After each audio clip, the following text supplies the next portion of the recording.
Born to Annoy, From Rebel to Revolutionary, Chapter 9, Shipbuilding. My desire for greater work experience was about to be satisfied in a new form. However, first of all, we had a strike to conduct.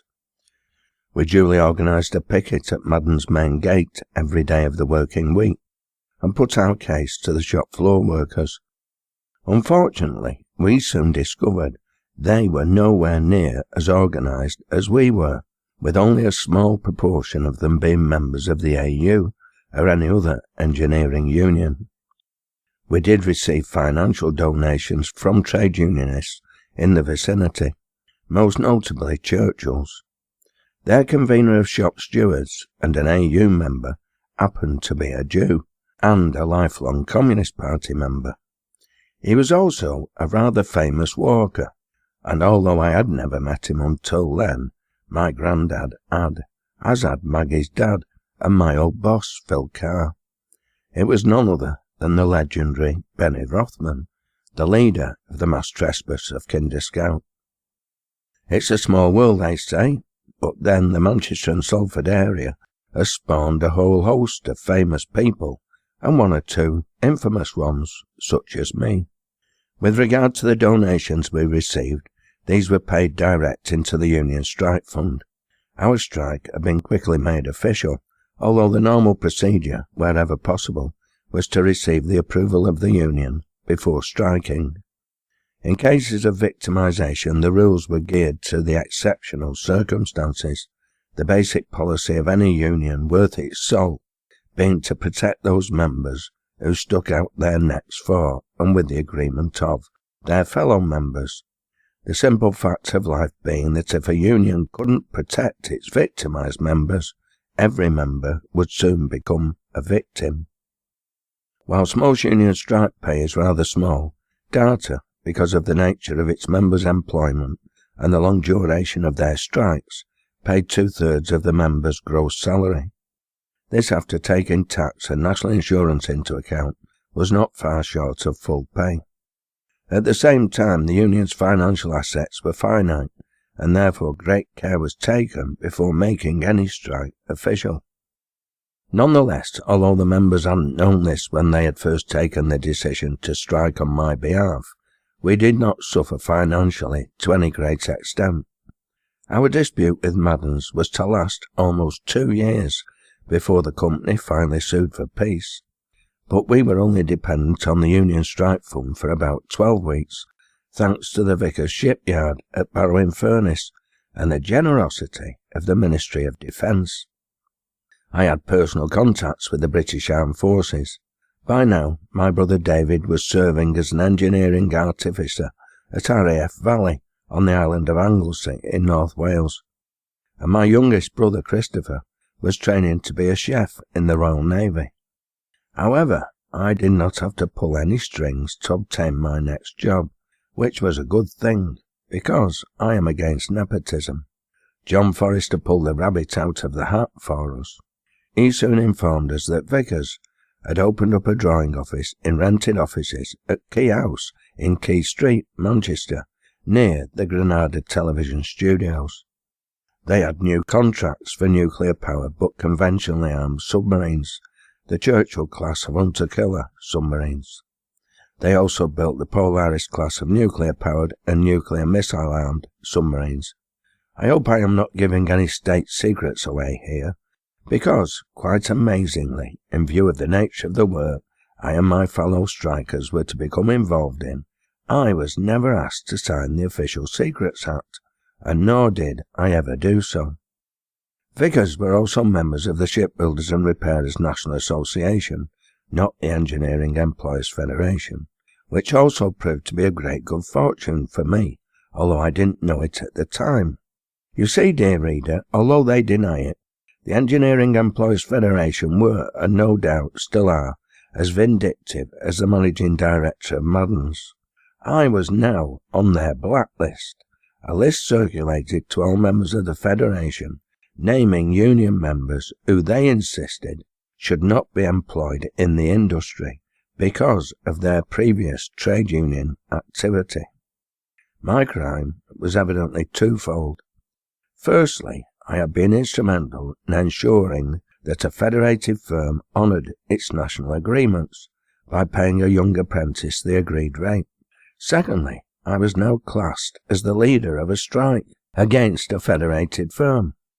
The fact that, although I may have inadvertently been the cause of the strike, I had hardly been its leader, not least because I hadn't taken any part in the initial decision to call it, was evidently irrelevant.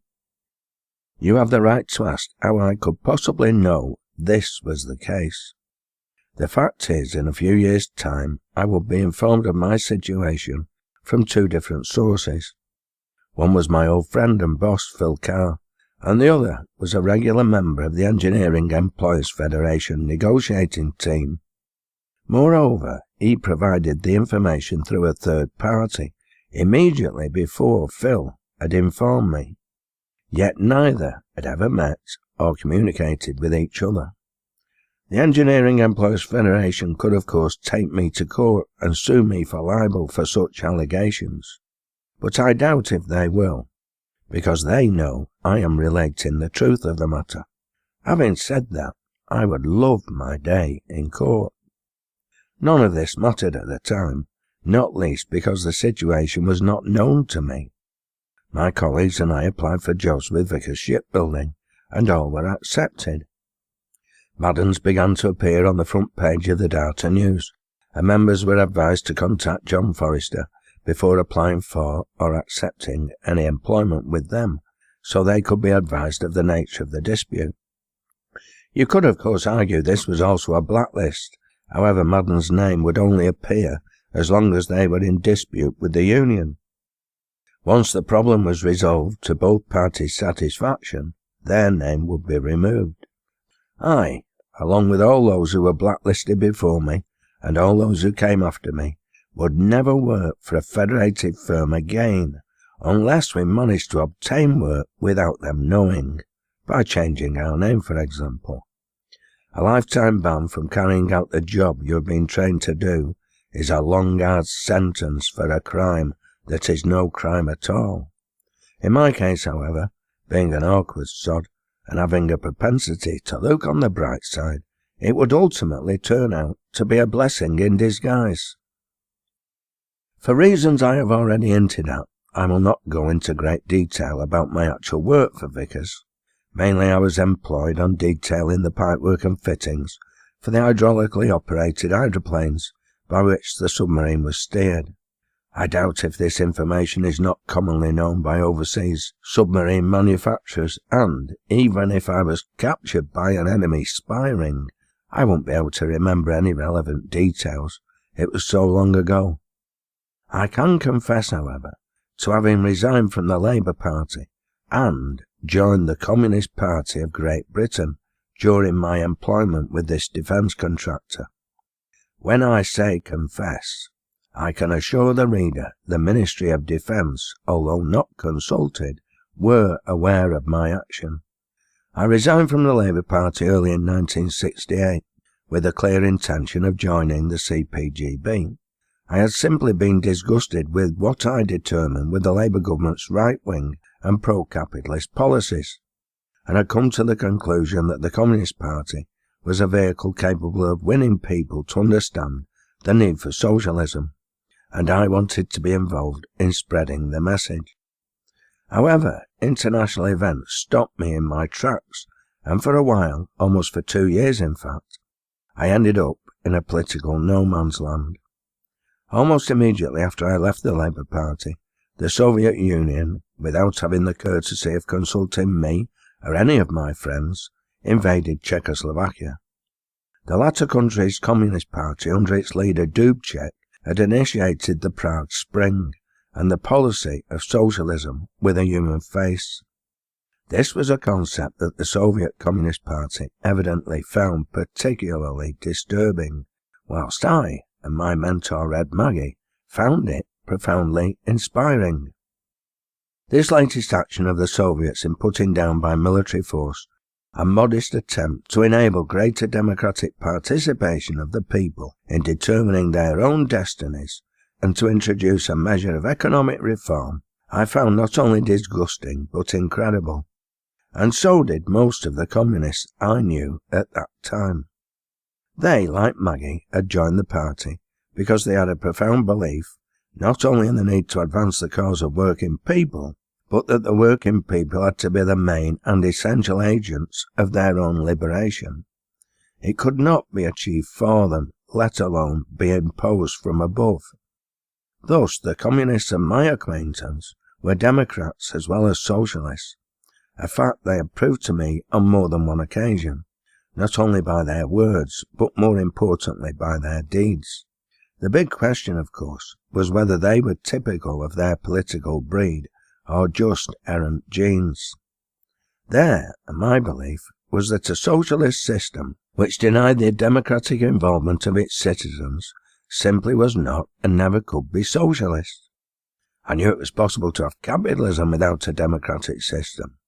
There are all too many examples, but democracy and socialism, as far as I was concerned, were and are indivisible. They are essentially two sides of the same coin. In many ways, Benny Rothman, an old-style party member, if ever there was one, had confirmed his view of democracy to me, for on one occasion when we were discussing such things, he told me the following: "Democratic rights are like public footpaths, bridleways and green roads.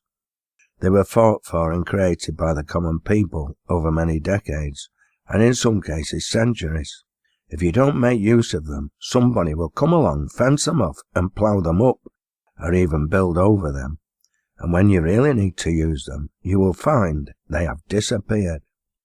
That's how Benny proclaimed the simple yet quite profound beliefs of a communist when it came to the question of democracy.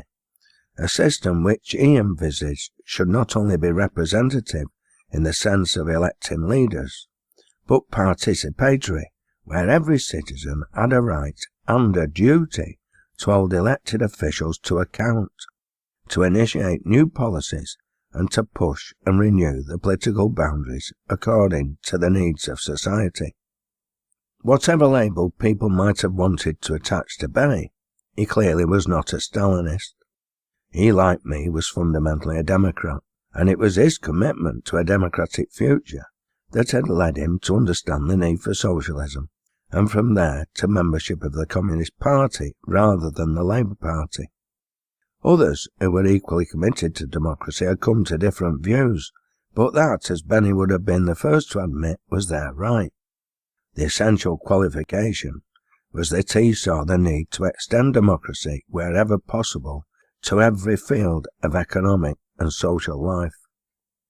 When I finally decided to end my sojourn in the political wilderness, and after much heart-searching, I joined the Communist Party in June 1970, and I must admit it was not without trepidation.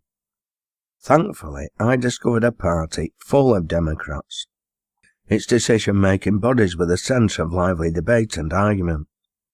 There were quite a few Stalinists and apologists for the Soviet Union as well, not least because of the positive and crucial role played by the Soviet Union as an essential ally of Britain during the late war, and its role in the fight against fascism in Spain in the 1930s. But they tended to be big on talk and extremely small when it came to action in 1970. I suddenly found myself, despite its many imperfections, in a more creative, knowledgeable and thought-provoking environment than I'd ever experienced in the Labour Party. The only thing I regretted about joining the party that year was not being able to share the event with Maggie. Her father had died, and she'd left Manchester to join a man of her own age, a childhood sweetheart, whom she'd neglected during the years she had looked after her dad, and who now worked in Bristol. Once more, I am running ahead of my story. I haven't explained the reason why I had become frustrated with the Labour Party and the Labour government, or why I finally joined the Communist Party of Great Britain, especially as I had held a great deal of mistrust and even contempt for the policies and actions of the Communist Party of the Soviet Union, and indeed that of the Chinese Communist Party. Please be patient with me, dear reader, and all will no doubt be revealed.